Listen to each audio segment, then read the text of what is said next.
Law number 13, the law of identity. Shared values define the team. Let me give you the difference between a personal value and an organization value. A personal value is something that influences and guides my behavior. In other words, there are certain values that I have in my personal life that those values influence me and guide me. They determine what kind of decisions I make. They determine what kind of behavior I have. They're values. They're personal values. They influence, they guide my personal life and behavior. An organization's value is something that influences and guides the team's behavior. Now, what I want you to understand about values is that they influence and they guide. We talked earlier on the laws of teamwork about the law of the big picture, which was a vision law. Now, when I speak of vision, I talk about the head of the organization. When I talk about values, I talk about the heart of the organization. Values are the heart and the soul of your company. They're what gives your company purpose and meaning and significance. It's truly why you work there. And so let me give you some tools and understanding of what values do for an organization and how they apply to the organization. So let's go to your notes. The values of an organization are like, first of all, glue. They hold an organization together. In other words, the values of your organization at this moment have the ability to keep you from being scattered or from falling apart. When a company goes through a crisis, when a company goes through a very difficult time, what allows that organization to continue to be strong is its values. And the moment that we understand what values do, we realize it's like glue that holds the organization together. Number two, the values of an organization are like a foundation. They provide stability for the company to grow. In fact, it's the foundation that allows the company to be built. So values are what you build your organization on. Number three, the values of an organization are like a ruler. They set the standard for the team's performance. It's from those values that you get your standard. Number four, the values of an organization are like a compass. They give direction and they give guidance. I think it was Roy Disney who said one time, it's not hard to make decisions when you know what your values are.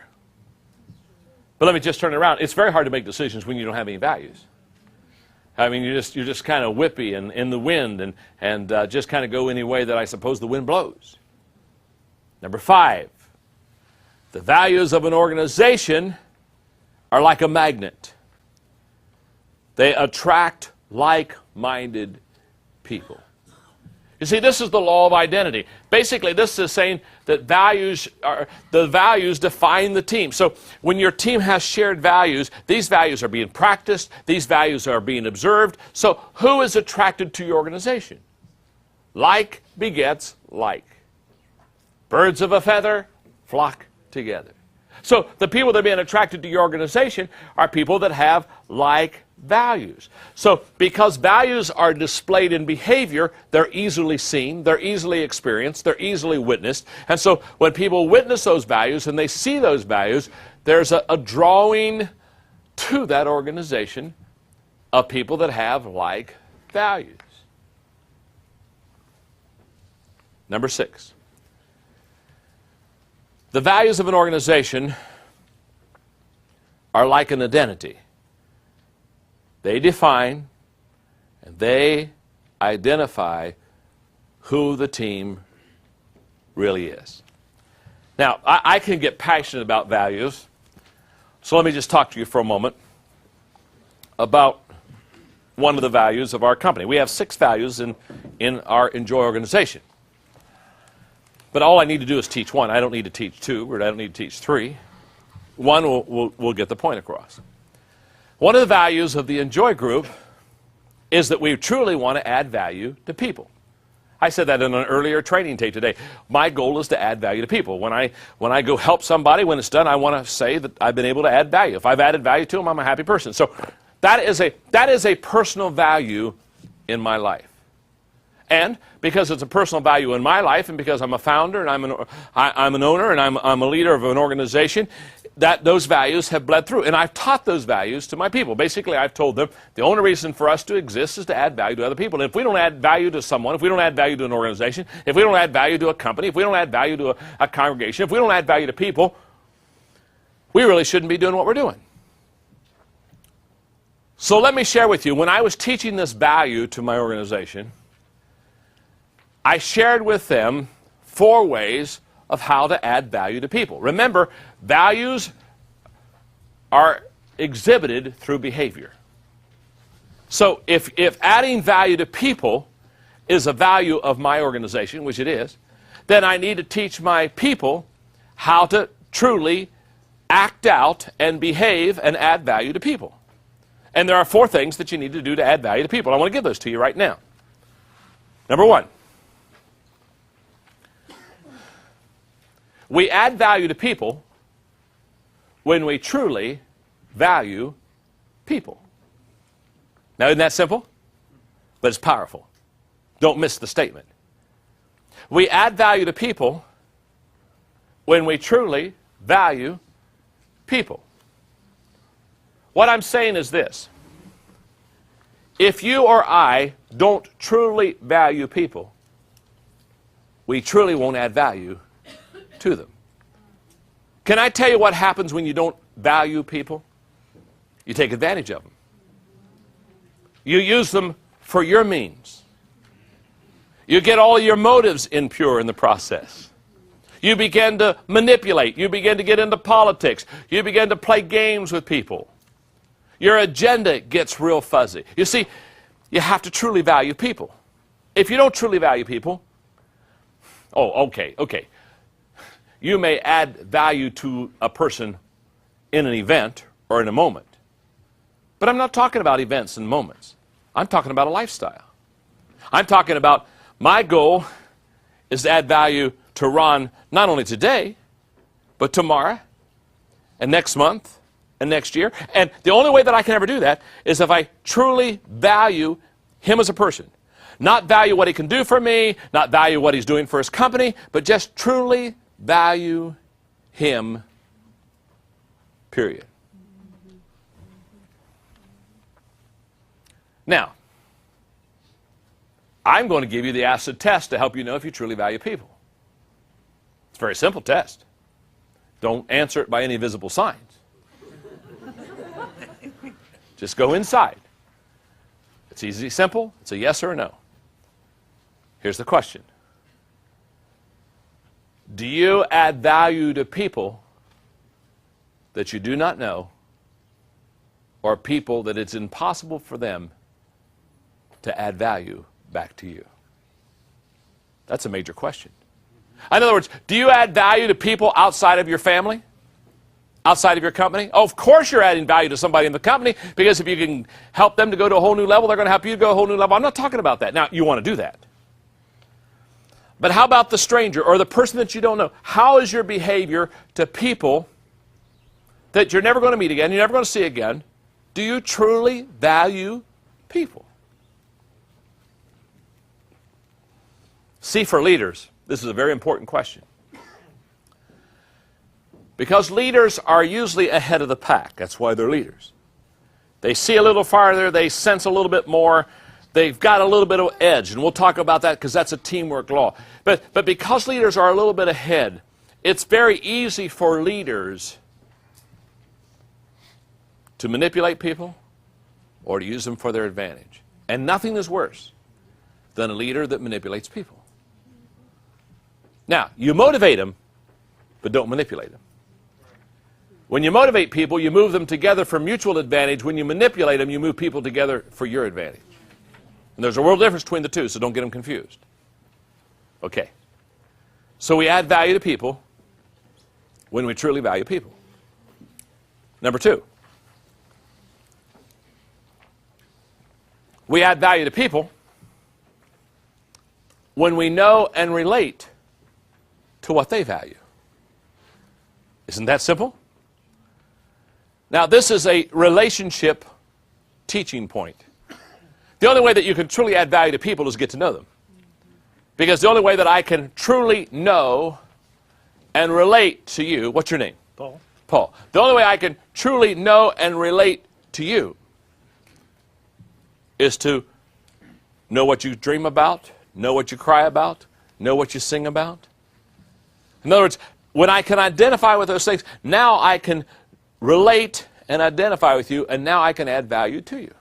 So what I'm saying is, there is no lasting value added to people without a healthy, sustained relationship. Has to be. You can only add value to people that you know and relate to. Number 3, you add value to people. Now, this is a value that we have in the Enjoy group. That's why I'm teaching. That's why I'm passionate about it. You add value to people when you make yourself more valuable.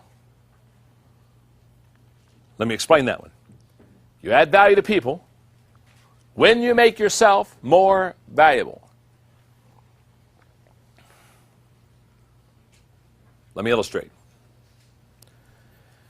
The only way that I can increasingly add value to you is by increasingly improving myself. Now, I asked earlier, how many of you read the 21 Irrefutable Laws of Leadership? Okay, now. How many of you are going to read the 17 Laws of Teamwork? Now, let me tell you something. Thank you very much. My wife and kids will be happy. Now, let me tell you something about whatever books you read, whatever tapes you listen to, whatever conferences you attend. The only way I can continually add value to you is to continue to grow. Think about this. I have to make myself more valuable because that's the only way that I can continually add value to you. In other words, you're loving this conference and I'm enjoying teaching it, but can I tell you something? You don't want to come back tomorrow and hear the same stuff again. Been there, done that. So you're going to enjoy the teamwork book. But can I tell you something about the teamwork book?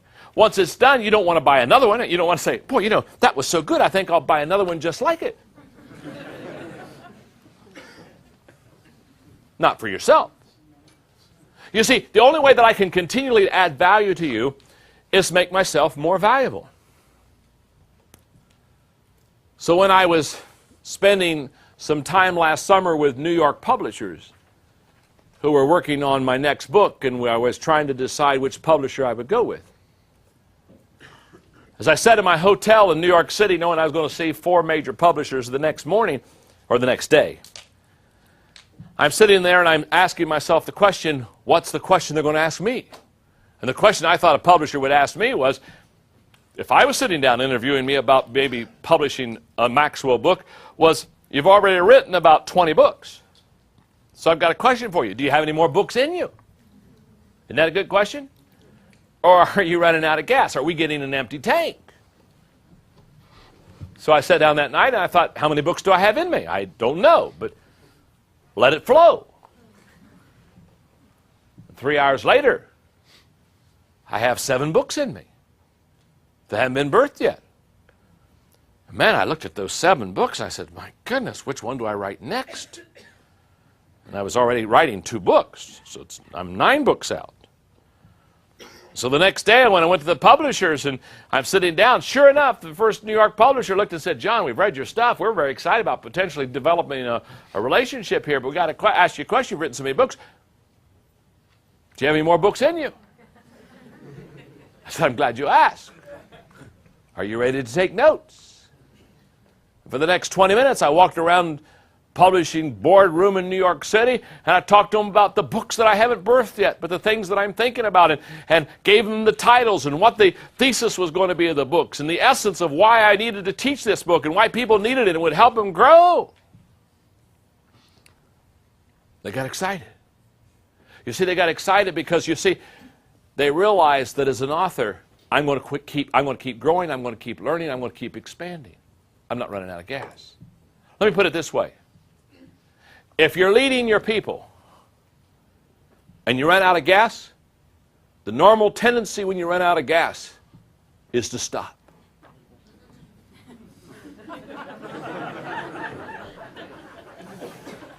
Can you handle me intellectually? Brilliance just keeps oozing out. So here's the way this works. I'm leading my organization, and all of a sudden I run out of gas.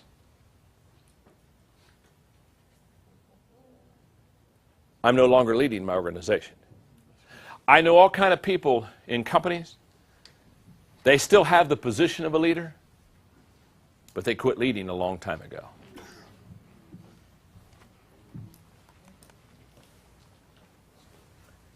Leaders are learners. And you add value to people by valuing people. You add value to people by knowing and relating to what they value. You add value to people by making yourself more valuable. And again, just excuse my personal faith a moment.